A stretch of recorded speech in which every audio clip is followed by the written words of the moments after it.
Subhanallah, subhanallah, subhanallah, alhamdulillah, Allahu akbar. Subhanallah, subhanallah, alhamdulillah, Allahu akbar. Subhanallah, alhamdulillah, Allahu akbar. Subhanallah, alhamdulillah, Allahu akbar.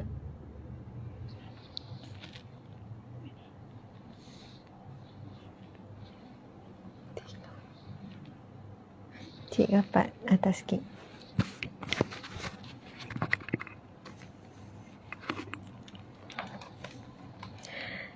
Cik, kenalah tengok.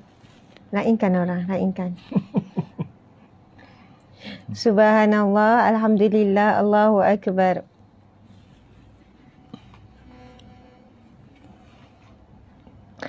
A'udzubillahi minasyaitonirrajim. Bismillahirrahmanirrahim. Alhamdulillah.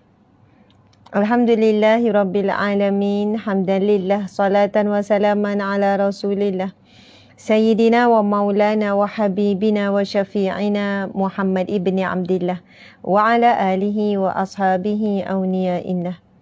Alhamdulillah bagi memberkati majlis ilmu kita, perkongsian ilmiah insya-Allah. Kita mulakan dengan bacaan umum kitab Al-Fatihah. A'udzubillahi minasyaitonirrajim. Bismillahirrahmanirrahim. Alhamdulillahirabbil alamin arrahmanirrahim. Maliki yaumiddin. Iyyaka na'budu wa iyyaka nasta'in. Ihdinas siratal mustaqim. Siratal ladzina an'amta 'alaihim ghairil maghdubi 'alaihim waladdallin. Amin. Amin amin ya rabbal alamin. Subhanallah.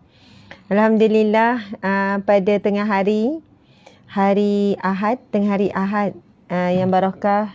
Mudah-mudahan Allah limpahkan kita rahmat, kasih sayangnya walau di mana pun kita berada. Apa khabar semua tengah-tengah hari ni? Buat apa? Dah makan tengah hari? Dah salat Zuhur? Tengah-tengah hari ni memang sedap kalau golek-golek, baring-baring, rehat, tidur-tidur ya Encik? Subhanallah. Walau bagaimanapun saya ingin mengajak sahabat-sahabat semua untuk meluangkan sedikit masa bersama kami, insya-Allah 30 minit. Percaya tak 30 minit? Tak. InsyaAllah 30 minit. Kami pun tak boleh lama sebab tinggalkan anak-anak kan. Masya Allah. Jadi santai-santai. Kebetulan tadi ada urusan kena datang ke galeri. Jadi insyaAllah kita buat sedikit perkongsian lah. InsyaAllah. Okey, subhanallah. Apa khabar semua? Mas Noto CKM. Ustazah, semoga, tapi aku berharap itu susah sekali sekarang ini. Apa tu? Apa yang diharapkan Mas Noto CKM? Nur Aini Abdul Rahman, Puteri Zainaria. Dia yang daripada Thailand. Alhamdulillah. Tapi kita tak faham kan tulis apa? Latifah Jaafar. Ustaz malu-malu tu Ustazah. Ya betul, dia buat-buat malu. Dia bukan pemalu sangat. Khalish Amara, Rozaina. Belum makan lagi, ada yang belum makan. Sari Mamat. Ustazah kesayanganku, makasih Puan Sarimah kesayanganku juga. Maksudku Ustazah dan Ustaz serta sahabat dunia akhirat. Nasib baik tak cakap Ustaz kesayanganku. Okey. Julia Ju, Junaidah Zainal, Masli Amira, Tuti Hidayati, terima kasih. Meriah. Duk like. Allahu Akbar. Subhanallah. Anhanim, Hani Hania. Raisha, Nurrahmah, Rohani, Maria, Ali, Cik Suami malu dia macam ni. Silver Lady. Tengok sikit. Malulah sangat. Cik Suami, tengok. Tengok orang. Muka Ustazah berseri-seri je. Sebab duduk tepi Cik Suami kan. Nyakak semua Ustazah. Rabiah Harun, Marina. Yohani Taslim, Umi Irfan, Ali Yusof, Suwaibah Rahudin. Siapa ya? Saya sebenarnya memang jenis kelakor-kelakor. Tapi bila ceramah tak kena kurangkan sikit lah kan. Aisyah kena cover, control. Encik, karakter saya ni sebenarnya macam mana Encik? Macam ni lah. Macam mana? Ceria. Suka menyakat. Lepas tu? Itu je. Sebenarnya karakter saya yang Encik kenal macam mana? Seorang yang ialah happy go lucky, ceria, banyak cakap, banyak idea. Cik macam takut je ni. Ini lain perasaan lain sikit. Dah lama tak live dengan Ustaz. Saya garang tak Cik? tak garang. Yelah tu. Penuh dengan nasihat. Tanya Tegas. staff, Syirah macam mana? Tegas. Tegas. Tegas penuh hikmah lah. Encik takut pada saya? Tak takut. Saya yang menakutkan? Sikit-sikit lah. Astagfirullahalazim. Okey lah tu, sikit-sikit. Okey, Sihat Erni, Makcik Aini, Razia. Tajuk kita hari ini adalah asam garam rumah tangga kami. Asam garam rumah tangga kami. Saya peminat ustazah daripada Sempurna Sumayya Lokman Hakim. Mudah-mudahan kita dapat jumpa kan? Kita semua dapat jumpa. InsyaAllah kita yakin satu saat COVID ini Allah angkat. Kita semua selamat, kembali seperti biasa. Saya tak sabar nak kembali macam dulu, tua pergi ke negeri. Kalau boleh nak sampai nak jumpa. Masya Allah. Allahu Akbar. Okey. Sekejap. Ni nampak macam tinggi. Nampak? Gitu. Okey, sahabat di IG pula. Atul Akmana Syazwani nak 81 Heli. Panggil encik. Ya. Saya sebenarnya depan orang panggil lah encik suami. Kalau belakang panggil yang lain. Panggil pakcik. Kalau kat rumah panggil pakcik. Kalau depan orang panggil encik. Encik, pakcik. Macam tu. Okey, encik panggil saya apa kat rumah? Makcik. Makcik. Betul lah, pakcik, makcik. Maknya. Maknya, bapaknya. Atuknya, neneknya. Yeah. Okey. Khairin Ali. Mawaddah, Ibu Nia, Cik Misi. Ramai ni. Masya Allah. Alhamdulillah. Apa topik hari ni? Hari ni adalah asam garam rumah tangga kami. Tak tahulah tu menarik ke tak tajuk tu. Asam garam rumah tangga kami. Oh, husband Ustaz saya. Ni suami saya. Masya Allah. Banyak kali dah ni live ni. Ni suami saya. Perkenalkan encik suami. Beliau seorang lelaki. Sudah pun berkahwin. Mempunyai seorang. Anda pasti? Ya. Okey, seorang isteri. Berapa orang anak encik? 7. Okey, subhanallah. Nama isteri? Asma binti Harun. Masya Allah. Tarikh lahir isteri? 22 bulan 9. Tahun? 83. 3 sekarang. Isteri encik umur berapa? 48 tahun. Astaghfirullahalazim. Lebih tua daripada saya. Patutlah. Masya Allah. Berapa umur isteri encik? 38. 38. Masya Allah. Allahu Akbar. Encik pernah tak terlupa hari lahir dia? Pernah sekali. Bila tu? Ni asam garam rumah tangga kami ni. Bila terlupa hari lahir? Anak pertama ke anak kedua? Pertama. Anak pertama, ya tu. Sebab dah fikirkan anak pertama kan. Yeah. Sebab tarikh lahir sama. Dia macam ni tau. Itulah tarikh lahir pertama, sambutan hari lahir pertama selepas nikah dan anak pertama. Masya Allah. Okey. Biasa orang bila dah nikah 10 tahun, kalau terlupa tu macam logik jugalah. Ni tahun pertama. Mungkin cik boleh ceritakan apa yang berlaku sebenarnya. Sampai boleh lupa lah hari lahir isteri. Ini tahun pertama ni orang kata manis-manis lagi ni. Masya Allah. Masya Allah. Mungkin hari tu kepenatan menyambut anak pertama kot. Dia ada kisah panjang sebenarnya hingga terlupa kot. Tapi lepas tu tak lupa-lupa kan? Ya. Lepas tu serik. Sebab teruk sangat. Kena basuh kan. Hasil didikan terbiak akhirnya encik tak mampu nak lupa. Subhanallah. Okey cik. Hari lahir Atikah bila? 4 hari bulan 9. Hari lahir saya? 22 bulan 9. Jadi jarak berapa hari? Daripada kelahiran anak? 18 hari. 18 hari. Mungkin teruja sangat ke? Oh, 18 hari masih teruja. Teruja. Dan ada kisah yang pahit dan manis. Okey. Kelahiran anak tu. Betul. Nanti kita akan ceritakan. Memang menakutkan lah. Hingga terlupa semua. Hilang gelap dunia. Masya Allah. Ada cerita dia lah. Ada cerita dia. Masya Allah. Sebenarnya kan, bab terlupa hari lahir ni, ia bukanlah bagi saya satu kekurangan yang besar ataupun kesilapan yang sangat besar. Kita kan normal lah. Lagi baru kahwin kan. Saya masa tu dah lah baru lepas lahirkan anak. 2 minggu lepas lahirkan anak. Saya bayangkan mesti suami nak bagi hadiah special. Lepas tu mesti sambutan hari lahir yang special sebab hari lahir pertama lepas nikah. Lepas tu macam-macam lah kita bayangkan kan. Macam tu lah. Jadi orang perempuan suka apa? Surprise. Jadi kita ni kan, okey lah buat-buat macam tak ingat. Padahal tak sabar ni tunggu hari lahir ni kan. Okey, orang perempuan kan suka surprise. Lepas tu bila sampai hari lahir pukul 12 malam, okey, tak ada apa-apa. Bangun pagi besok pun tak ada apa-apa. Lepas tu sampai tengah hari pun tak ada apa-apa. Saya mula kata, mesti ada big surprise ni. Saja ni buat lupa ni. Mungkin malam ni tutup lampu tiba-tiba kan. Buka buat mengejut. Tak apalah. Kita support ni orang nak buat surprise ni. Sampai 12 malam saya yang surprise. Memang surprise sungguh-sungguh, tak ada ucapan apa. Dia memang lupa terus. Subhanallah. Agak-agak apa yang berlaku? Bergaduh lah sikit, mengajuk, bawa dalam pantang, sedih, suami terlupa, semua tu kan. Masya Allah. Lepas tu penat berjaga malam. Ya, penat jaga baby first kan, anak pertama. Ya, betul cik. Subhanallah.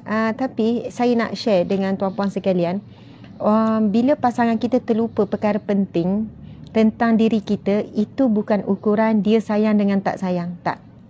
Bukan ukuran kasih sayang. Kadang-kadang orang perempuan akan guna, awak tak sayang saya. Kenapa pula? Awak lupa birthday saya? Kalau awak sayang saya, mesti awak ingat birthday saya. Kalau betul-betul saya, mesti ingat. Itu ayat perempuan kan, emosi, betul kan? Tapi bagi orang lelaki pula, jangan dah ukur kasih sayang dengan tu. Sebab ini antara cabaran utama lah kot lelaki untuk mengingati perkara-perkara yang bagi perempuan penting. Dan masa tu saya belajar apa, saya ada konflik lah sikit. Kita baru nikah kan, muda lagi, ada konflik sikit. Rasa sedih, mestilah rasa sedih sangat. Ya Allah, suami tak ingat, macam sedih macam tu kan. Betul ke dia sayang kita? Dah lah kita dalam pantang, emosi tu berlebih-lebih, baru lepas anak pertama dan kenangan pahit masa melahirkan anak tu memang sangat beri bekas kesan. Ramai senasib pun Ustazah. Oh ramai. Senasib lah kita. Oh senasib lah. Ya, ni. Oh rupanya ramai senasib. Bukan saya seorang saja. Ya. Alhamdulillah.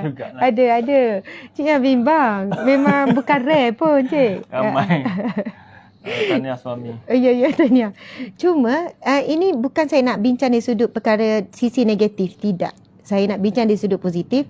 Selepas daripada tu saya belajar menguruskan. Maksudnya menguruskan masalah. Kita orang perempuan kan selalu kecewa dengan kita punya expectation sendiri. Kita punya expectation. Kita punya impian, harapan, keinginan. Betul. Akhirnya kita letak tinggi-tinggi harapan kita letak tinggi-tinggi. Lepas tu bila kita tak dapat, kita kecewa, bom jatuh. Memang berkecai sebab tinggi sangat harapan tu. Bayangan tu tinggi sangat. Lepas daripada next year, lepas daripada tu saya pun bagi tahu cakap, lepas daripada tu saya fikir, saya kata saya ubah. Saya menguruskan dengan cara yang lebih baik. Sebulan lagi saya dah ingatkan dia, bang, air lahir saya sebulan lagi. Bang, awak jangan lupa seminggu lagi air lahir saya. Bang, lagi 3 hari ya, 3 hari. Contoh ya. Maksudnya saya rasa tak ada masalah apa kalau kita ingatkan. Sampai air lahir kita pun, bang, air lahir saya hari ni. Dan terjadi pada baru ni 12 Mei baru ni, saya boleh terlupa air lahir suami. Sebelum tu ingat, tapi tiba hari tu, Masya Allah, masa saya buka FB, saya tengok orang lain ucap pun, saya kata, bang, minta maaf sama ilahi. Dan suami kata pun hari tu, masa birthday yang dia lupa, dia kata sebelum tu dia ingat, tapi masa hari kejadian, dia jadi lupa. Jadi subhanallah, asam garam rumah tangga, bila sebuah asam garam dalam makanan, kalau manis je semua, sedap tak encik? Tak. Dia kena ada rasa masin tu kan. Masin, manis, masam tu kena cukup rasa. Betul. Jadi bila dalam rumah tangga ada berlaku macam tu, namanya asam garam, jadi dia jadi sedap-sedap je. Bila ada yang manis, ada yang masin, ada yang pahit. Kan? Betul. Okey, gitulah lebih kurang. Jadi saya nak buat kesimpulan sikit. Boleh encik ya? Boleh. Kesimpulan sikit berkenaan dengan konflik ni. Tuan-puan sekalian, kadang-kadang kita expect apa? Bila kita keluar bekerja, contoh suami pula duduk di rumah dengan anak-anak, kita expect rumah balik nanti bersih. Kita expect kain dah dijemur. Kita expect dalam pinggan, dalam sinki tu kosong. Kita expect apa lagi? Macam-macam lah expectation. Saya kan, sebab dulu saya selalu ceramah, saya yang keluar. Suami duduk rumah jaga kan. Contohnya dulu banyak ceramah kursus kahwin, ceramah hujung minggu, yang mana saya keluar daripada rumah. Jadi suami duduk dengan anak-anak. Bila saya ada expectation macam tu, saya balik saya jadi stres. Sebab bila saya balik saya tengok, ya Allah. Macam tu selalu tak? Bukan selalu, tapi macam tu kan. Encik ingat tak? Saya rasa saya dah kemaskan semua. Dah bersihkan sinki tu. Anak-anak baru letak kot. Betul lah. Betul. Baru saya pahkan. Ya. Mungkin 5 minit sebelum baru kejadian tu berlaku. Betul. Sebelum tu kemar. Ya, betul cik. Allah Akbar. Minta maaf ya. Bukan saya nak cakap encik tak kemar ni. Maksudnya expectation saya masa bawa kereta tu, saya bayangkan yelah, saya fikir saya je yang penat. Padahal encik lagi penat tu kat rumah. Handle anak 6 orang, 7 orang, 5 orang. Saya fikir okey, mungkin suami akan settlekan tu ni. Bila sampai rumah, apa berlaku sebab saya dah letak expectation macam tu. Saya dah letakkan bayangan, keinginan macam tu. Bila saya balik, saya buka pintu, saya tengok rumah, saya jadi terduduk. Lepas tu saya diam. Contoh ya, saya diam macam nak marah, macam protes. Lepas tu saya pergi ke dapur, tengok pula dalam sinki. Lepas tu saya buka mesin basuh tak jemur. Agak-agak apa berlaku pada saya. Kan? Tiba-tiba tadi ceramah macam malaikat, tiba-tiba macam raksasa. Bukan macam syaitanir rajim. Cik nak sebut syaitanir rajim macam yelah, tiba-tiba bertukar rupa, tak ada dah sabar-sabar tu. Astagfirullahalazim. Saya belajar menguruskan emosi tu bila saya dengar ceramah, saya membaca dan sebagainya. Saya mula tukar, saya tak expect apa-apa. Dan saya balik, bila saya ingat rumah saya pun saya boleh duduk. Saya kata, bang, terima kasih jaga anak. Lepas tu bila saya pergi ke dapur, tengok contohnya lah, kain yang belum sempat dijemur tu, suami pula rasa bersalah. Contohnya, maaf lah, tak perasan, terlupa nak jemur, terlupa tak perasan. Sebab mesin basuh ni ada penutup pula gelap, jadi tak perasan. Bila kita tak expectation, kita jadi it's okay, tak apa, sempat je, baru tengah hari. Jadi cool lah. Sebab kita tak letak apa-apa. Tapi yang lebih baik, sebelum keluar rumah dah pesan dah. Bang, boleh ya settlekan 3 perkara. Ada kain, lepas tu abang tolong keluarkan ayam ni dengan bawang ni. Nanti balik saya tinggal cincang saya ni. Itu jauh lebih baik. Pengurusan konflik itu jauh lebih baik. Wujudkan sefahaman. Sebab orang lelaki, ni saya cakap sesama kita je ni. Kan, senyap-senyap. Encik jangan dengar. Orang lelaki, kalau dia Ustaz Raja gelak pula ya. Okey. Orang lelaki dia subjektif, perempuan dia objektif sikit. Kalau kita pesan pada orang lelaki, bang, saya pergi dulu ya bang, buatlah apa yang patut. Dia blur lah tu, nak buat apa yang patut. Apa yang patut? Betul. Dia tak TV. Boleh.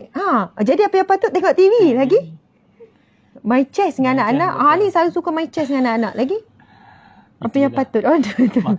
Makan-makan. Jumpanya. Bila kita pesan, bang, saya pergi dulu ya, salam. Abang buatlah apa yang patut ya. Kamai isi solehah pesan ni. Masya Allah. Macam tu lah. Bila balik, bila kita tengok apa yang kita harapkan tu tak buat, bang, kan saya dah pesan buat apa yang patut. Saya tak faham apa yang patut. Macam tu kan. Dan lebih baik kita pesan je, bang, tolong buat 5 perkara ya bang. Abang tolong ni, lepas tu tolong ni, lepas tu ada sikit tu, lepas tu ni 5. Dah, cukup. Bila balik, orang lelaki bila dipesan macam tu, dia buat kan? Betul. Masya Allah. Jangan bagi pilihan A, B. Jangan bagi pilihan. Buat apa yang patut atau jam. Jam. Tu lagi jam umum. Betul. Lepas tu, suruh memilih lagi jam. Bang, awak nak makan kedai mana? Kedai ni ke kedai ni? Itu jam. Jam nak pilih. Ikut awak lah, senang. Kan? Sebab kalau mana orang lelaki nak fikir, sehala je, benda mudah je. Sebab dia nak fikir yang complicated lagi. Makan ni tak kisah. Okey, fikir pasal apa? Syurga, neraka. Fikir pasal Palestin, pasal Rohingya, pasal berjuang menegakkan agama Allah kan, betul. Sebab tu orang lelaki mungkin tak suka kan kalau perempuan nak pilih baju, dia tanya, bang, warna mana? Betul? Betul. Padahal isteri suka dua-dua. Suka dua-dua. Dia nak dua sebenarnya, tapi suka pilihan. Ya. Cik boleh baca ya? Boleh baca semua. Betul. Itulah. You pernah. Saya adalah nak beli barang tu. Lepas tu saya berkenan, memang saya berkenan dua-dua. Lepas tu saya kata, bang, mana satu? Saya pun cakap, dua-dua comel. Tapi saya keliru nak pilih yang mana. Dua-dua saya berkenan. Saya bagi hujah-hujah. Tapi syukur suami faham. Suami kata, ambil je lah dua-dua. Padahal nak dua-dua. Masya Allah, punyalah.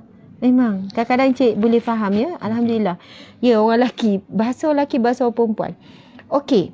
Satu, perbezaan orang perempuan dengan lelaki. Antara lain, orang lelaki dia Yelah, dia kita sebut subjektif umum. Perempuan pula lebih ke objektif sikit. Dia detail sikit. Antara lelaki dan perempuan, mana biasanya jumpa cari barang? Lelaki. Perempuan. Itulah Encik. Salah besar kan Encik kata lelaki. Perempuan. Walaupun barang tu Encik yang letak. Betul. Sebab apa? Kosong. Oh, fikir dah kosong. Tak fokus lah. Dia tak fokus, kurang fokus. Kurang fokus. Pasal lelaki fokus apa? Tak tahu fokus apa. Fokus pasal syurga lah. Pasal solat. Solat khusyuk Encik? Alhamdulillah, insyaAllah. Oh, patutlah. Perempuan sebab tu mungkin solat susah sikit nak khusyuk. Banyak fikir. Fikir betul. Subhanallah. Dia solat. Dia main bola. Dia tak fikir lah. Dia solat lah, insyaAllah. Kalau tengok TV lah. Betul lah orang perempuan. Kalau misal kata masa saya duduk santai-santai, kita tengok TV ke apa ke kan. Tapi biasanya Encik tengok kepala ke lain. Lepas tu mata tengok nampak TV ke nampak apa? Entahlah. Macam teman somewhere lah. Yelah, somewhere. Segi nampak habis sampau-sampau, mainan-mainan, sepo. Sebab tu banyak sangat syaratnya. Semua menangis, ketawa, salah serius. Aduh, Allah Akbar. Okey, contohlah. Kita kata, bang, tolong ambil bang. Saya tanya Encik. Saya tanya Encik soalan ni. Encik, apa yang Encik nampak bila saya sebut tentang peti ais? Peti ais je lah. Macam mana? Peti ais? Pintu 4 segi. 4 segi lagi? Ada ni penarik dia tu, ada pintu. Okey. Ada tempat sejuk, ada tempat ni. Betul lah. Itu peti ais kan? Betul. Memang betul Encik. Itu memang peti ais. Lelaki yang fikir macam tu je lah. Orang perempuan, macam ni? bila sebut peti ais, orang perempuan dia bayangkan apa yang ada dalam peti ais. Dia nampak semua susunan, kedudukan. Belacang kat mana. Ya Encik. Sampai macam tu. Allah Akbar, complicated. Dia boleh ambil terus. Ya. Contohnya kalau orang perempuan, saya cakap, bang, tolong ambil bang belacan tu, tingkat nombor 2 tu, dalam bekas tapu yang kuning tu bang. Tu belacan tu. Dia tak payah pergi tengok, dia boleh sebut. Yang cari tu, yang buka peti ais tu tak jumpa. Dia kata, bang, tolong ambil tu. Ada apa ni, contohnya daun 5 purut. Dia yang cari tu tak jumpa. Ada. Tak ada, suami ni cakap. Tak ada. Ada. Dia cari 2 saat je. Lelaki cari 2 saat je. Lepas kan kita kata, ada. Dan biasa saya akan bagi warning. Jaga abang. Kalau As pergi, kalau ada, jaga. Masa tu barulah dandan dia jumpa. Sebab dah beri warning. Tapi kadang-kadang kita boleh cakap, ada. Dalam bawah sekali, ada dalam plastik tu. Memang ada. Confirm ada. Jadi kan tuan-puan sekalian, sebenarnya asal garam rumah tangga ni, perbezaan bukan satu keburukan. Perbezaan cara berfikir, cara bertindak, cara bercakap, semua itu sebenarnya adalah warna-warni kehidupan. Dan bukannya persamaan itu menunjukkan keserasian. Kalau sama, suka warna sama, suka makan sama, suka minat sama, itu bukan bermaksud ukuran keserasian semata-mata. Tetapi perbezaan bila diharmonikan, ia umpama pelangi yang ada pelbagai warna. Kan indah? Kalau pelangi warna kuning je semua, indah tak Encik? Kurang indah. Kurang indah lah. Kalau warna merah je semua, hijau je semua, tak kan? Pelangi indah sebab dia ada macam-macam warna. Betul. Jadi bila bergabung perbezaan, sebab itu kena menguruskan perbezaan. Kalau dalam rumah tangga asyik cari persamaan, kita akan jumpa titik perpecahan. Dia akan jadi guna ayat ni. Awak memang tak faham pasangan saya. Awak tak nampak ke apa saya nampak? Awak tak fikir ke apa saya fikir? Awak tak rasa apa saya rasa? Dia jadi macam tu lah. Kita memaksa pasangan kita untuk rasa apa kita rasa. Boleh jadi apa selepas tu? Dia akan jadi apa Encik? Bila saya stres, Encik tak stres. Saya stres, Encik tak stres. Betul. Encik faham tak? Betul. Punya dengki saya pada Encik tak stres. Saya kata, abang faham tak saya tengah stres ni? Abangku je ni saya stres ni. Jadi Encik pun serba salah. Nak tunjuk muka tenang ke kena tunjuk. Subhanallah, tuan-puan sekalian. Kadang-kadang masalah sama tapi suami cool. Kita stres kan? Kita stres. Masya Allah. Sebab itulah. Bayangkan kalau dua-dua stres. Stres. Jadi macam mana tu? Subhanallah. Sebab itu memang sangat berbeza lah. Kita, ni planet lain kan. Ni makhluk lain. Jadi kita tak paksa untuk suami rasa apa kita rasa. Cuma kita cuba saling memahami. Subhanallah, Allahu Akbar.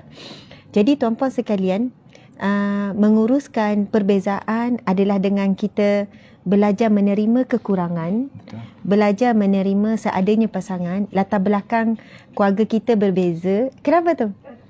Latar belakang keluarga kita berbeza, dibesarkan dengan berbeza, cara berfikir berbeza. Dan memanglah peringkat awal perkahwinan tu paling mencabar dalam proses sefahaman tu. Banyak merajuk apa semua dan sebagainya. Betul. Okey Encik pula bercakap, cerita sikit. Mungkin kenangan pahit dalam rumah tangga. Masya Allah. Seronok dengan Ustazah. Saya tak ada apa-apa nak bercakap sebenarnya hari ini. Tapi saya berkongsi sikit Ustazah. Betul apa yang Ustazah sebut tu lah. Walau bagaimanapun, walaupun perbezaan tu ada, tetap perlu ada peringatan bersama dalam mencapai persefahaman. Dia perlu ada peringatan dan perbincangan. Sebab apa? Sebab macam terlupa ke rumah bersepah, kita punya impian rumah tu bersih dan sebagainya, tapi kita sampai rumah oleh kerana kepenatan suami jaga anak-anak tu dia tak seperti yang kita impikan. Jadi berbeza kan. Walaupun begitu kena ada satu perbincangan. Kena pesan selalu. Okay, keluar contohnya isteri bekerja ataupun suami bekerja, bila berjumpa dia perlu ada satu pesan memesan. Dan insya-Allah benda tu akan jadi macam anak-anak kita kan. Hari ni pesan jangan bergaduh. Esok bergaduh juga. Lusa bergaduh. Bergurau-gurau, kemudian nangis kan, kemudian bersepah-sepah kan. Kemudian bising dan sebagainya, bergurau. Anak-anak kan. Hari-hari dia kena pesan. Kalau tanpa pesanan tu, maka tak ada perubahan dalam individu yang kita tu. Jadi pesan memesan antara suami isteri, memesan antara ayah kepada anak-anak, ibu kepada anak-anak, kena sentiasa macam anak-anak kan. Kalau pesan biasa-biasa, mungkin dia buat lagi kan. Kalau ayah kat kampung dulu, kalau dia tengok anak tu main api, dia tak kata jangan main api. Main api. Dia bagi warning, main api. Tangan dengan rotan kan. Tangan pegang rotan. Main. Panjat-panjat pagar sebagainya, betul tak? Maknanya satu kata reflect kata psikologi punya ni kan. Reverse psikologi kan, nak tunjuk marah tapi kita beri dia main sebagainya. Tapi yang paling penting lah pesan lah antara pasangan dan juga anak-anak. Kalau tak ada benda tu dianggap biasalah, macam tak ada apa-apa, sedangkan benda tu besar. Jadi kalau mungkin kita tak faham, pasangan kita tak faham apa ni pasangan kita nak. Jadi pesan-pesan dan insya-Allah boleh capai satu persefahaman lah. Benda tu penting. Betul. Encik.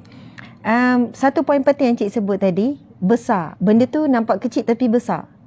Okey. Satu perbezaan lelaki dan perempuan, ada perkara bagi perempuan besar, bagi lelaki benda tu kecil. Betul. Ada pula perkara bagi lelaki tu besar, bagi perempuan pula kecil. Betul. Okey, saya tanya Encik. Encik, bawang tu isu besar ke isu kecil? Bawang. Kalau bawang besar dia besar. Kalau bawang kecil dia kecil. Macam tu bagi fikir lelaki. Aduh. Okey, contohlah Encik kan. Bawang tinggal sikit kat rumah. Tapi saya memang baru ingat, saya nampak tadi bawang memang tinggal sikit. Lepas tu saya bising dengan Encik pagi. Bang, bawang dah nak habis bang. Lepas tu Encik cakap, okey nanti abang pergi beli. Tengah hari saya bunyi lagi. Bang, bawang dah habis tu. Lepas tu saya bising lagi. Encik kata, okey nanti abang pergi beli. Okey. Petang bunyi lagi. Bang, bawang dah habis bang. 3 kad. Memekak sah bawang pagi sampai petang. Agak-agak Encik marah tak? Marah juga. Mungkin bosan sikit lah. Daripada pagi sampai petang bawang. Tapi Encik tak pernah marah macam tu. Ini sinetron Indonesia. Bawang. Pagi sampai petang. Memekak pasal bawang. Contoh, malam tu, adalah kawan-kawan Encik datang ke rumah. Datang jalan-jalan. Dah lah mengejut. Lepas tu Encik pun bagi tahu saya. Contoh Encik panggil saya apa? Makcik tadi kan? Makcik, nenek. Okay. Makcik. Cik bukan panggil saya makcik, jangan percaya. Suami saya bukan panggil saya makcik. Contoh panggil kami ni kalau panggil ayang bahaya sikit sebab organ tu ayang tu kok. Ayang itik. Ayang. Sebab organ tu ayang ikan. Jadi nanti kan kalau suami panggil ayang kok. Contoh Cik. Tapi kadang-kadang Cik panggil jugalah yang tu kan. Contohlah Cik kata, subhanallah, contoh Cik kata, yang gorenglah mi goreng ke, si goreng ke, kuih tiaw goreng ke. Goreng lah. Contoh macam tu kan. Lepas tu, masa tu saya pun akan cakap pada encik apa? Bang, saya bukan tak nak goreng. Tapi bawang dah habis bang. Bawangnya habis. Bawang dah habis bang. Yang saya memekat pagi sampai petang bawang dah habis. Masa tu barulah encik tahu. Besar kau kocik bawang tu. Besar. Sebenarnya besar kau kocik bawang? Bawang besar. Besar. Isu besar sebenarnya. Betul. Ya, masa siang hari tu macam kecil isu tu. Gini kan sampai jadi marah. Isi pun dah, okey tak apalah. Macam itulah. Tapi bila nak masak, tiba-tiba ada tetamu. Barulah isu bawang nampak kecil tu jadi besar. Betul. Sebab itu kadang-kadang, sebab itu kena saling memahami dan saling menghormati. Kenapa duk gelak tu? Komen-komen tu lawak Dia kata sinetron kena ada zoom. Oh betul, ada zoom out, ada zoom in. Ada music. Ada muzik. Lepas tu sedih macam ni. Kan? Bawa. Fikir lama sikit. Fikir lama. Fikir nak terbang. Pergi beli bawang sendiri. Macam tu lah. Okey. Jadinya. Betul sebenarnya kalau nak cakap pasal perbezaan antara cara berfikir, cara rasa, cara nampak. Semua tu memang beza. Betul. Encik, basuh. Menyapu rumah. Mana lagi laju? Isteri ke suami? Saya. You. Sekejap je encik. Sebab saya yang nampak je lah. Yang nampak. Memang encik akan, saya pun memang kagum. Kalau minta encik menyapu. Semua dia angkat kursi. Ya. Sebelah tanya angkat kursi, sebelah tangan menyapu. Itulah, itu beza dia, itu beza dia. Saya memang kalau lelaki nak cepat kerja, memang lelaki menyapu. Bang dah siap? Dah. Wow, cepatnya, hebat. Lepas tu kita kata, okey bang, tengok ya saya sapu. Kita punyalah tunduk, korek bawah sofa, angkat sikit kapet ini, lepas tu ni keluar banyak sampah. Lepas tu kita kata bang, nampak sampah. Oh, yang tersembunyi jangan dicari-cari. Yang tersembunyi jangan dicari-cari kan. Tapi Masya Allah, benda tu bukanlah menjadi satu isu besar lah. Kan, sekadar macam seorang teliti, seorang biasa, it's okay lah. Takkan dua-dua nak sibuk pasal bawang kan? Betul. Bawang, sampah, telur. Jadi stres juga. Jadi okey lah. Perempuan teliti sikit, lelaki dia bukan kosong, dia cool. Kurang teliti dan sebagainya. Okey, subhanallah. Tapi kelebihan orang lelaki, dia boleh melihat sesuatu yang perempuan tak boleh lihat. Itu memang hebat. Sebab perempuan kadang sibuk sangat benda yang kecil-kecil. Dia jadi bila ada masalah apa, dia terlupa ada benda yang lebih besar, lebih penting.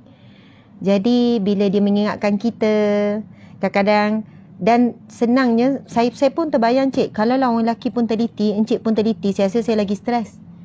Maksudnya adalah kita penat apa semua, tiba-tiba komplain tu komplain ni. Jadi itu satu rahmat sebenarnya. Encik jangan berubah lah ya, jadi teliti sangat. Ramai lelaki macam tu. Ada lelaki macam tu. Yang terlebih teliti apa semua. Kalau Ustazah dah sapu bawah, dah kat kerusi tu, bila dia sapu tu, ada lagi sampah tertinggal di bawah kerusi tu. Mungkin dia baru masukkan. Tak tahulah tu. Tapi ada yang lagi macam tu. Okey, subhanallah. Dua-dua bertembung pun jadi. Dua-dua teliti pun kan. Betul. Memang saya ada kes masalah rumah tangga suami isteri, dua-dua teliti dan berkira. Diorang setiap sen yang diorang belanja mesti kena tulis. Mereka bergaduh pasal benda-benda kecil. Dan akhirnya saya, ada beberapa pasangan saya tak boleh selamatkan, memang berpisah. Dua-dua, walaupun 20%. Mana 20%? Mana? Awak kena cek balik, gini-gini. Teliti sangat. Hari tu kan, obat gigi saya awak alihkan. Kedudukan gini-gini, gelas saya, kenapa awak guna? Itu kan memang ni, semualah. Sampai saya kata, kita minta dia ubah pun tak boleh sebab dia dah jadi sebati, itu tabiat masing-masing. Mereka ingat bila serasi sama tu macam okey ngam lah sebab sama-sama teliti, sama-sama ni. Dia jadi macam berlawan, siapa lagi teliti pula. Na'udzubillah min zalik. Memang kita tahu itu ada satu sindrom, satu penyakit juga. Okey encik, kita tak boleh lama. Betul. Encik cerita sikit kenangan pahit dan bagaimana encik melihat perkara tersebut. Masya Allah. Contoh kalau isteri encik anggap saya tak wujud, belum tu tiba-tiba menghilang diri. Saya ni macam orang lain. Encik, adakah encik pernah menghadapi situasi isteri merajuk, benda yang tak logik? Jadi macam mana encik menguruskan keadaan tersebut? Dia banyak pilihan kalau isteri mengajuk sana. Yang pertama, biarkan dia mengajuk sampai malam. Nanti dia akan dapatkan kita juga untuk cari makan sebagainya lah. Okey, biarkan saja. Okey. Pilihan kedua, pujuklah. Tapi bagi masa dulu, dia mengajuk sekejap, bagi masa, kemudian pujuk lah. Apa halangan orang lelaki nak pujuk? Ego Ustazah, lelaki ni. Ego. Ego. Mungkin saya sendiri pun mungkin ramai yang kena akui bahawasanya ego lah punca untuk pujuk sebenarnya. Sedangkan kalau dia tak pujuk, dia tak boleh makan. Kalau isteri masak. Betul. Kerana mungkin dia pujuk cuma bila dia lapar. Oh, sebab dia dah lapar. Apa dia pujuk. Tapi yang paling besar adalah ego kita lah. Kadang merendahkan ego. Sukar sangat bagi lelaki untuk terima kekurangan dan untuk akui kesilapan. Okay. Bila dia tak akui kesilapan, semuanya salah isteri, dia tak akan pujuk. Semua salah isteri. Itu antara yang saya boleh dapat lah. Tapi Alhamdulillah setakat ni saya pujuk ya Ustaz. Ada pujuk, ada tak, Cik? Okey. Tapi bagi saya dua-dua situasi tu bagus, good. Sebab apa? Bila suami pujuk, saya ya, orang perempuan suka merajuk, ada benda merajuk. Masa awal kahwin dulu kuat merajuk, tapi sekarang dah tua-tua ni kurang sikit lah. Tapi saya belajar bila suami tak pujuk. Contoh, memang betul ni merajuk kecil hati sangat ni, memang betul. Kita tengok situasi tu secara normal pun memang kita nampak, kita rasa memang suami pun tahu salah dia, dan kita lagi lah yang merajuk ni memang kita rasa memang salah dia. Jadi subhanallah, lepas tu dia tak pujuk kan, dia tak pujuk. Tunggu petang, kita ni tak bercakap, tak pujuk sampai malam ni, masa muda-muda kan, masa apa ni.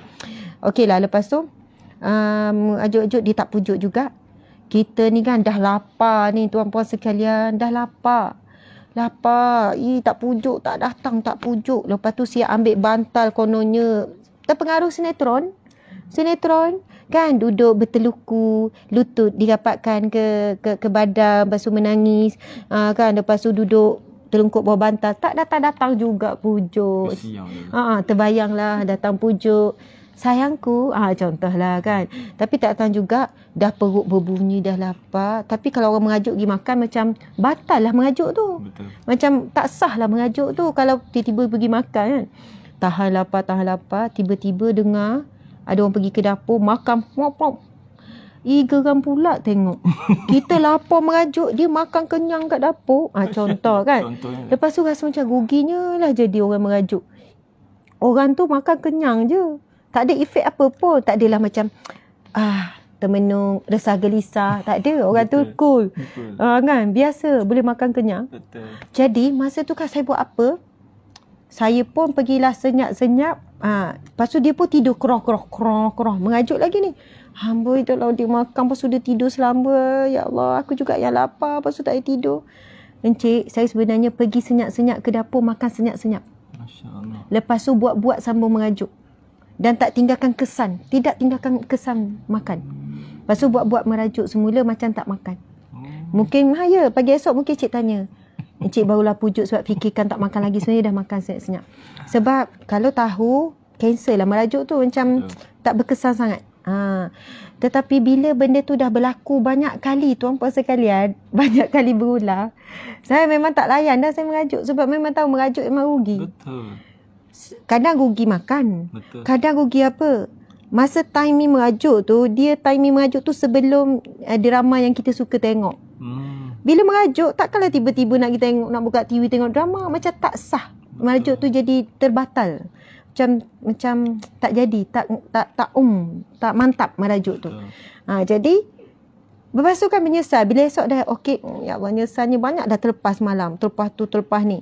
Faham kan? Betul. Masa tu lah zaman dulu kan duk tengok drama apa semua. Jadi kesimpulan saya ialah, perempuan kalau terlalu ikutkan emosi, orang lelaki ego, perempuan emo. Perempuan ego, orang lelaki ego, EGO. Perempuan emo, EMO. Beza G dengan M. Betul. Kalau boleh turunkan ego, boleh kawal emo, maka insya-Allah konflik apa semakin kurang. Memang tak boleh lari, itu fitrah. Allah ciptakan lelaki dengan egonya, ialah dengan jiwanya. Memang Allah bagi lelaki untuk dihormati, untuk ditaati, sesuailah dengan dirinya. Perempuan pula dengan emosinya. Tak pasal-pasal nak mengajuk, sikit-sikit nak mengajuk, sikit-sikit nak emo. Okey, semangat pula betul. Tapi saya kan semakin berubah. Betul. Lama-lama saya Dah lama macam tak mengajuk. kadang-kadang Kena mengajuk ni. kena mengajuk. Kadang-kadang saya tanya, bang, bulan ni tak mengajuk lagi kan? Bulan ni tak ada apa-apa kan mengajuk? Dah lama lah tak mengajuk. Sampai sebenarnya ada je benda nak mengajuk, tapi kita dah pandai menguruskan. Saya belajar menguruskan emosi tu sebenarnya daripada awal lagi lah, bukan sekarang. Bukannya akhir-akhir ni saja, tapi saya nak siapkan kepada suami isteri, orang muda ramai yang bagi emoji gelak je tu. Orang muda, subhanallah. Saya ni sebab saya dulu jadi peninjau rumah tangga, saya pernah macam kaunselor lah. Dari situ saya belajar banyak perkara, saya banyak membaca, saya banyak mengkaji, saya banyak hadir ceramah-ceramah, saya banyak hadir kursus-kursus terapi hubungan suami isteri dan sebagainya. Maka sebab itu saya pun mengubah diri saya juga, cara berfikir, cara bertindak, cara bercakap dan sebagainya. Subhanallah. Tuan-puan sekalian, jadi terima kasih ya semua yang hadir bagi respon yang baik. Saya harap apa yang kita kongsikan dapat pengajaran, dapat ilmu. Itulah tajuk kita ini, asam garam rumah tangga kami. Walaupun Encik tak banyak bercakap, akhirnya saya juga yang banyak bercakap. Betul. Encik perempuan lebih emo. Jadi cakap tu dengan emosi. Laki pula ego, cakap sikit-sikit macam ada emas dalam mulut. Okey. Saya nak berkongsi tuan-puan sekalian sebagai penutup buku yang sangat baik, dan buku ni juga banyak mengubah saya. Sangat definitely, betul tak Encik sebutan tu? Sangat mengubah saya. Walaupun kami ni sebenarnya banyak latar belakang berbeza. Saya pengajar Islam, suami saya chemical engineering. Dia suami sebenarnya pensyarah dalam bidang chemical engineering. Latar belakang keluarga pun berbeza, latar belakang pengajian. Encik pula lelaki, saya pula perempuan, berbeza. Encik ada misai, saya tak ada. Encik ada janggut, saya tak ada. Banyaklah perbezaannya kalau nak disebutkan. Subhanallah. Dan perbezaan itu sebenarnya boleh diuruskan dengan cara yang terbaik, dengan penuh kasih sayang. Saya nak share antara buku yang banyak mengubah saya tentang bab ilmu rumah tangga, iaitu Asam Garam Rumah Tangga Nabi sallallahu alaihi wasallam. Dek, pusing dek, supaya tak terbalik. Subhanallah. Asam Garam Rumah Tangga Rasulullah sallallahu alaihi wasallam. Masya-Allah. Ini buku ni asalnya saya beli, kemudian saya guna dalam ceramah, dan akhirnya saya jadi penjual tega buku ni. Bahkan ramai yang memberi respon hasil daripada buku ni. Buku ni ada 3. Tak apa, beli salah satu pun tak apa. Kalau orang tanya Ustazah, buku mana yang kalau Ustazah sarankan saya bermula? Saya sarankan bermula dengan buku warna purple gelap ni. Sebab buku Asam Garam Rumah Tangga Nabi yang warna gelap ni, cuba tengok ayat dia, berselisih faham, bermasam muka dan merajuk itu lumrah. Rumah tangga Nabi pun begitu. Ini himpunan bagaimana Rasulullah menguruskan konflik dalam rumah tangga. Bila isteri merajuk, bagaimana Rasulullah pujuk. Bila isteri sakit, bila berlaku salah faham, bila isteri saling menunjukkan cemburu, bila isteri saling bergaduh, bila Rasulullah SAW menegur isteri, isteri menjawab. Jadi Nabi, macam mana Nabi uruskan. Bagaimana isteri Nabi menguruskan tentang pengurusan rumah tangga. Saya masa baca buku ni, saya sampai menitik air mata sebab saya melihat bagaimana Rasulullah, seorang lelaki yang sangat hebat dan sempurna, seorang lelaki yang Allah tinggikan kedudukan sebaik-baik lelaki, sebaik-baik suami, namun tetap juga diuji oleh Allah dengan kerana isteri, dan bagaimana Rasulullah menurunkan egonya. Di luar rumah adalah panglima perang yang hebat. Di luar rumah Rasulullah adalah Perdana Menteri negara Islam pertama Madinah. Di luar rumah Rasulullah sangat dihormati, disanjung, dimuliakan. Tetapi bila di rumah Rasulullah mencabut semua pangkat-pangkat yang ada, benar-benar menjadi seorang suami yang memahami, yang menghormati, penuh dengan tolak ansur. Jadi subhanallah, saya kira kalaupun bukan lelaki yang baca, ada orang kata Ustazah patutnya suami baca kan, suami belajar daripada Rasulullah. Saya jawab, kalau isteri pun baca, konflik boleh selesai. Sebab apa? Bila kita baca, ya Allah, Rasulullah punyalah santun, punyalah pemaaf, kita belajar daripada akhlak Rasulullah. Sebab akhlak Rasulullah sebagai suami bukan hanya diteladani oleh seorang suami, tetapi juga wajar diteladani oleh kita. Dan ini adalah himpunan kisah. Sebab itu ada orang baca non-stop. Dia kata tak boleh stop sebab seronok sangat. Ibarat membaca novel kehidupan, tetapi ia adalah kehidupan lelaki dan isteri keluarga yang terbaik di dunia. Tidak ada keluarga yang lebih baik kita contohi, tidak ada suami ataupun isteri melainkan Rasulullah dan para isteri. Jadi buku Warna Purple ni adalah himpunan bagaimana Rasulullah menguruskan konflik. Kita akan nampak kebijaksanaan, hikmah dan sebagainya. Dan kehebatan para isteri Nabi SAW apabila ditegur, apabila dinasihati, apabila dihukum ataupun dididik oleh Rasulullah. Manakala buku yang kedua, tuan-puan dimati Allah sekalian, asam garam romantiknya rumah tangga Nabi. Bila anda baca buku ni, anda akan senyum. Macam saya, kadang senyum seorang-seorang. Sebab, kalaulah kita nampak tak muka Ustaz Zahrid? Wajib nampak tu Ustaz Zahrid di tepi ni, penting ni. Okey. Muka Encik suami? Tak apa. Encik dekat sikit. Okey. Subhanallah. Okey. Apa ni? Sebab apa? Bila kita baca, kalau kita kata, okey, Mak Saleh tu romantik. Orang tu romantik. Oh, nampak artis tu romantik. Tengok artis ni romantik. Ada orang kata nampak kami suami isteri romantik contohnya kan. Sebab kami memang bukanlah romantik sangat kita Encik. Tapi kita macam boleh kawan lah kan. Boleh jadi kawan. Okey. Subhanallah. Tetapi tidak, yang paling romantik Rasulullah. Paling romantik Isah dengan isteri. Bahkan ada banyak yang Rasulullah buat, kita tak buat. Orang yang kita kata romantik tu tak buat sampai peringkat, sampai tahap Rasulullah buat dengan isteri. Jadi, subhanallah, bila kita baca, kita cuba praktikkan, kita cuba buat. Sebab bila kita ikut sunnah Nabi, kita ikut cara Nabi, walaupun perkara tu kecil. Contoh, Nabi berkongsi berus gigi dengan isteri. Kayu sugi tu kongsi, share. Dan Rasulullah suruh Aisyah dulu guna, lepas tu baru Rasulullah guna. Encik, kita pernah kongsi tak berus gigi? Tak terlintas di fikiran ni. Tak terlintas. Pernah. Encik ni buat-buat macam tu pula kan. Encik tak pandai berlakon sebenarnya. Pernah. Banyak kali. Sebenarnya biasa kongsi berus gigi. Bukan sebab susah tapi macam biasalah kongsi berus gigi tu normal. Kadang pergi travel kan. Lepas tu saya terlupa. Lepas tu dia je bawa. Tapi sebelum pakai tu memang basuh sungguh-sungguh. Siap guna ubat gigi dulu untuk sekali sapu. Maksudnya kadang-kadang macam tu lah Encik kan. Rasulullah SAW dengan isteri boleh kongsi berus gigi banyak faktor. Kayu sugi banyak faktor.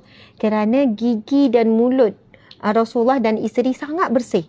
Bukan macam kita hari ni, makan macam jenis makanan, minum macam jenis minuman. Lepas tu mereka memang adalah, kita tahu sunnah Nabi sentiasa bersugi. Nak bercakap dengan orang sekejap sugi. Nak bercakap, sunnah isteri Nabi pun. Rasulullah bila masuk dalam rumah, bila ditanya apa yang Rasulullah buat. Bila masuk dalam rumah, Aisyah menjawab Rasulullah akan bersugi dulu. Maksudnya Rasulullah bila balik rumah standby nak bercakap dengan isteri, sugi dulu.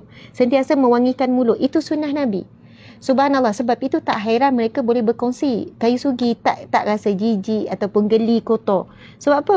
Subhanallah, sudah tentu mulut Rasulullah dan isteri sangat bersih, sangat suci. Dan kita kan bau macam-macam ni. Makan petai, bau petai makan tu, bau ni kan. Maksudnya sebab banyak sangat jenis makanan kita makan. Jadi tuan-puan dimata Allah sekalian, kisah-kisah Rasulullah, Aisyah, sikat rambut Rasulullah, Rasulullah hulurkan kepala, Rasul duduk kat luar rumah, hulur kepala kot tingkap. Kalau kita fikir, ya Allah, romantiknya Rasulullah. Sampai hulur kepala panggil Sayyidah Aisyah sikat. Kalau kita fikir, Rasul boleh tak sikat sini? Of course lah boleh sikat sini. Tapi kenapa Rasulullah minta isteri yang sikatkan? Rasul nak tunjuk teladan kepada kita. Masya Allah. Tapi tak payahlah kita melalui tingkap. Tak payahlah kan keluar rumah, uluk tingkap. Lepas tu rumah 2 tingkap pula. Kena pula pajak. Okey, tak kisahlah kan. Tapi situasi masa tu Rasulullah dalam masjid, Aisyah pula, Sayyidah Aisyah pula dalam rumah. Kan rumah Rasulullah dengan rumah Rasulullah kan sekeliling masjid saja. Dan Aisyah cerita kita aku sedang haid. Jadi sebab itu Rasulullah nak bermanja, Rasulullah hulurlah melalui tingkap. Jadi Encik tak payahlah melalui tingkap. Pernah ke saya sikat rambut Encik? Kerap kali. Kerap. Adalah juga, tapi kerap lebih 3 kali tu kerap lah tu kan. Okey, macam tu lah. Itu pun sebab saya ingat apa? Sebab saya ceramah, sikat rambut, saya pun kata bang, saya kena buat sebab saya ceramah. Jadi adalah hikmahnya. Tuan-puan sekalian, kita nampak macam yang saling bersentuh sikat dengan kepala, tapi yang saling bersentuh sebenarnya hati. Hati penyikat dan hati yang disikat saling disentuh, saling bersentuh kerana Allah. Dan sunnah-sunnah Nabi ni dia ada miracle dia, ada keajaiban dia. Bila kita buat, Masya Allah, kadang kita tengok ada orang tu buat romantik, tapi kita buat romantik yang Rasulullah buat, dapat pahala, dapat barakah buat amal sunnah Nabi, ia jauh lebih berganda. Jadi siapa yang nak tahu banyak lagi sisi romantik Rasulullah dengan isteri, buku yang kedua ni, Asam Garam Romantik Rumah Tangga Rasulullah. Jadi cerita juga tentang bagaimana Nabi berkomunikasi sebelum subuh. Ya. Lepas ambil solat. Rasulullah suka berborak dengan isteri. Rasul suka borak. Encik suka borak tak? Suka. Ya, subhanallah. Saya kalau suami malah layan tu kan, macam malah nak borak, saya akan kata, Abang ingat tak? Nabi memang suka layan isteri borak. Dan memang betul, Aisyah pernah cerita, dia menceritakan tentang 13 orang wanita. Rasul dengar sampai habis. Cerita tu sangat panjang. Rasul layan. Rasul bukan tak ada kerja, Rasul bukan tak sibuk, tapi Rasul adalah pendengar yang sangat baik. Macam saya lah. Ya. Saya suka dengar je. Ya, subhanallah. Ya, betul. Kalau Encik salah respon, saya pun terus cakap, sebenarnya tak dengar kan? Macam tu. Tapi Rasulullah sangat hebat sebab Rasul boleh bagi respon yang sangat baik, yang mana Aisyah kata Rasulullah sebenarnya pendengar yang baik sebab Rasul bagi respon yang tepat. Kalau orang lelaki kadang-kadang tu, lepas tu isi tanya, apa pendapat? Rupanya dia buat-buat dengar. Jadi beza dengar betul-betul dengan buat-buat dengar. Betul. Kan Encik kan? Encik biasa dengar betul-betul, saya faham. Okey, subhanallah. Dan buku yang ketiga, Asam Garam Meriahnya Rumah Tangga Nabi, ini agak tebal. Ini agak tebal, warna kuning. Warna kuning pun nampak meriah. Ini adalah kisah, himpunan kisah Rasulullah. Tuan-puan, buku ni tak akan boring baca. Dia akan bermula dengan kisah, lepas tu diberikan pengajaran, dia bawa dalil, kadang ada bawa hadis Nabi, kadang bawa dalil Al-Quran. Dia penuh dengan informasi, disusun oleh Ustaz Luqman Makhtar. Subhanallah. Buku yang ketiga itu Asam Garam Meriahnya Rumah Tangga Nabi. Ini adalah tentang kisah Rasulullah dengan anak, dengan cucu, dengan menantu, dengan mertua, dengan keluarga yang lebih besar. Jadi dalam ni kita akan jumpa bagaimana Rasulullah dengan mertua, Rasulullah dengan menantu, cucu, dengan sepupu sepapat.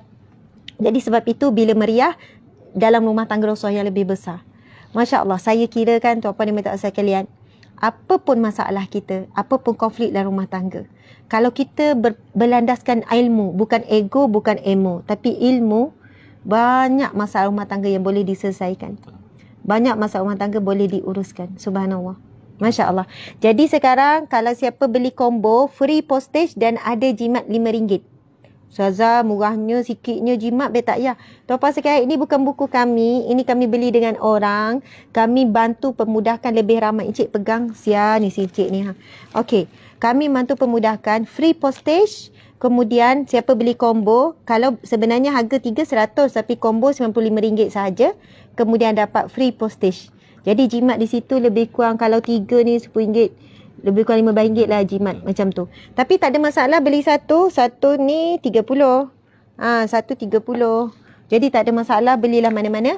Sebab apa? Esok kan gaji. Ini ada satu pelaburan untuk dunia dan akhirat. Kita baca tentang sirah Nabi, bertambah cinta kepada Nabi, dan ini jadi bukti terhadap cinta kita kepada Nabi dan isteri Nabi SAW. Masya Allah, Alhamdulillah. Ada kisah menarik. Nabi minta maaf dengan isteri. Walaupun Nabi tak confirm pun buat salah. Saya tak ingat dah kisah tu dalam buku mana. So tadi Nabi ada minta maaf dengan isteri. Lepas tu isteri tu bukan Sayyidina Aisyah. Saya pun lupa nama isteri apa. Isteri bertanya, Rasulullah, kenapa kamu minta maaf? Rasulullah menjawab, aku bimbang kamu terasa. Lepas tu isteri ni kata, tak ya Rasulullah, aku tak terasa pun. Dan yang Rasul bimbang tu adalah Rasul cakap, aku bimbang kamu berkecil hati dengan kata-kata isteri tu. Bukan kesilapan Rasulullah.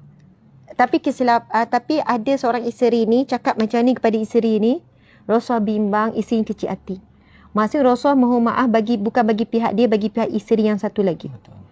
Nak sebutnya Rasulullah seorang lelaki. Bagaimana Rasul sangat bijak menguruskan ego. Rasul sangat suka meminta maaf. Encik suka tak minta maaf? Suka. Ya, selalu. Betul. Biasanya mana lebih banyak? Isteri encik ke encik? Isteri banyak. Biasanya bila isteri encik minta maaf, encik balas apa? Saya maafkan kamu lah. Orang lelaki bila isi kan, okey encik minta maaf encik, salam. Ini kak. Minta maaf ya encik, mohon redha, sebelum tidur kadang salam minta maaf kan. Encik, kadang-kadang bukan encik lah, kadang-kadang orang lelaki lain. Bukan encik, kadang orang lelaki lain. Yelah. Dia berat mulut tu nak minta maaf juga. Betul. Apa salahnya kalau orang lelaki? Sorry seems to be the hardest word Ustazah. Oh, sorry tu. Sorry. Memang adalah benda yang paling susah nak sebut bagi lelaki ni. Saya tak faham encik cakap apa. Ulang balik bahasa English. Tak lupa. Terlupa. Sorry is the hardest word to say. Lebih kurang lah. For men. Okay. Dia dua. Kalau sorry tu susah Ustazah. Ya. Terima kasih pun mungkin antara susah tapi tak susah maaf. Oh. Terima kasih pun susah lelaki ni Ustazah. Mesti dia buat air tak cakap terima kasih. Minum sampai habis je menunjukkan terima kasih. Minum habis tu terima kasih. dia ucap terima kasih melalui perbuatan. Betul. Makan sedap pun 3 pinggan. Nambah. Tu terima kasih dia. Mulut dia berat. Betul lelaki. Ni pesanan untuk saya jugalah. Yeah. Dan so, suami-suami di luar sana mungkin yang rajin berterima kasih, yang rajin bantu. Tapi kebanyakan kita ni memang susah untuk terima kasih dan susah untuk memaafkan. Dia sebenarnya dia terlupa kot. Dia rasa benda tu remeh. Bagi orang perempuan terima kasih tu memang special. Betul, special. Bagi orang lelaki. Masak apa semua. Ya. Hilang penat. Ya, kalau ucap terima kasih yang sedap lah. Hilang penat encik. Betul. Rasa nak masak lagi sekali. Sebab tu Ustazah selalu tanya, saya sedap tak? Ya. Diam je. Saya memang paksa suami supaya ucap terima kasih supaya jadi contoh pada anak-anak. Tapi kita nak tutup dah. Sebenarnya saya nak sebut memang ada satu kes seri ni kan. Dia mengadu kata Ustazah, suami saya tak pandai menghargai saya. Dia minta cerai. Anak 5 orang. Dia sungguh-sungguh minta cerai. Saya kata tak pandai menghargai. Macam mana? Suami dia diam kat sebelah. Suami dia diam je. Lepas tu dia kata, kalau saya buat apa, jarang dia ucap terima kasih. Saya makan sedap macam mana, jarang dia nak puji. Lepas tu suami dia pun berbunyi. Dia kata, Ustazah, saya ni kalau makan menambah, pujilah tu. Tanda saya hargai dia, saya beli perabot. Almari tu saya beli kat rumah. Maksudnya saya kata, encik tunjukkan terima kasih perhargaan tu melalui perbuatan. Isteri pula kata, Ustazah, saya nak juga. Kadang-kadang suami puji sikit, suami hargai. Suami ni pun jawab, Ustazah, saya ni tak pandai nak memuji. Saya ni memang tak pandai. Memang keluarga saya memang macam ni. Lepas tu saya kata, encik macam ni. Orang perempuan mungkin kadang faham. Memang encik dah menghargai, encik beri hadiah kadang-kadang. Tetapi ada satu perkara yang penting dalam diri seorang wanita ni, emosi ni, dia perlu diberi makan. Makanan emosi, ia bukan mahal sangat. Kata-kata. Iaitu, makasih awak. Awak isteri yang sangat baik. Puji sikit. Awak sangat bagus. Saya bersyukur dapat isteri macam awak. Dia punya melayang tu. Betul. Kalau suami buat ayat macam tu, macam terbang. Masya Allah. Maksudnya, awak walaupun kita tahu kita bukan terbaik, tapi bagi suami itulah yang terbaik. Masya Allah. Subhanallah, sebab kita masing-masing tak sempurna, tetapi menerima kekurangan itulah kesempurnaan. Betul. Menerima ketidaksempurnaan itulah sempurna. Masya Allah. Jadi saya pun kata, saya bukannya terus backup. Saya kata, puan terimalah seadanya, suami dah macam ni, puan tak boleh paksa. Ataupun saya akan paksa pula suami terima seadanya, kena ubah. Saya biasa akan bagi nasihat yang seimbang. Saya kata, encik sayang isteri kan? Sayang. Kan kalau kita sayang seseorang, kita akan buat sesuatu yang orang yang kita sayang tu gembira. Jadi encik tahu, isteri encik akan gembira bila encik ringankan sikit mulut memuji. Jadi apa salahnya? Daripada encik dengan ego encik cakap, terimalah saya seadanya dah, saya memang malak, saya memang tak suka memuji. Terimalah saya seadanya sebab saya memang macam ni, memang keluarga saya memang jenis yang tak pandai cakap lembut, puji-puji ni. Bagaimana kalau isi encik pula cakap macam tu pada encik, terimalah seadanya, saya memang tak pandai masak. Terimalah seadanya, saya memang tak pandai mengemas. Terimalah seadanya, saya memang bau kepam. Contohlah kan. Jadi kita sebenarnya tak boleh ke mana pun kalau kita pegang dengan ayat terimalah seadanya, dengan kita tak nak berubah pun jadi lebih baik dengan ayat kerana terimalah seadanya. Sedangkan kita boleh berubah jadi lebih baik. Yang terima seadanya tak boleh berubah. Contohnya, terimalah seadanya warna kulit saya macam ni. Terimalah seadanya hidung saya macam ni. Terimalah seadanya. Benda yang tak boleh diubah memang kena terimalah seadanya. Tapi benda perangai ni boleh diubah. Masya Allah. Bercakap tambah sikit tu. Ya cik, silakan. Bercakap tentang terima dan menerima ni. Kadang-kadang pasangan kita ni, dia nak menerima lebih daripada apa yang telah dia beri. Subhanallah. Jadi di situ ada konflik. Dia nak lebih tapi dia tak nak beri lebih. Kalau dia beri lebih, dia akan dapat lebih insya-Allah. Masya Masalahnya Allah. dia nak terima tanpa memberi. Dia banyak minta je. Betul. Awak kena macam ni, awak kena macam ni, awak kena macam ni macam tu kan. Betul. Tapi dia tidak tunjuk teladan yang bagus kepada isteri, pada anak-anak. Dia suruh anak dia bersih. Tapi dia bukan pembersih. Dia suruh anak dia minum duduk. Dia minum berdiri. Kalau dia suruh anak dia macam ni tapi dia tak beri tunjuk teladan. Tadi anak tu tengok tangkap macam tu ayah dia buat, macam itulah dia buat. Masya Dia memang belajar pada ayah dia. Oh, ayah dia macam ni solat laju macam ni. Ayah dia mau bercakap dengan ibu macam ni. Ayah dia suka tengok bola pagi-pagi sekarang ni kan. Sekarang orang di extension dengan bola sekarang. Oh, sekarang ni World Cup ke? Euro. Oh, malam tadi siapa menang? Malam tadi Denmark lah orang apa tadi. Kalah Denmark lah. Contohnya lah, maknanya dia tunjuk contoh teladan tu semuanya ditangkap anak belajar pada dia je kan. Jadi itu satu benda yang kata susahlah kalau asyik nak terima lebih tanpa memberi lebih. Dan insya-Allah kita boleh implement lah. Subhanallah, tuan-puan sekalian. Terima kasih banyak-banyak Encik di atas perkongsian. Betul. Terima kasih kerana sudi hadir di atas jemputan ini. Walaupun saya tahu jadual Encik sangat sibuk dan saya dah tempang Encik lama, dah booking lama. Setelah 3 bulan Alhamdulillah dapat. Saya selaku moderator bagi rancangan program Asalkan Rumah Tangga kita pada hari ini mengucapkan terima kasih kepada jemputan kita. Walaupun yang banyak bercakap adalah saya. Jemput lagi Ustaz. InsyaAllah.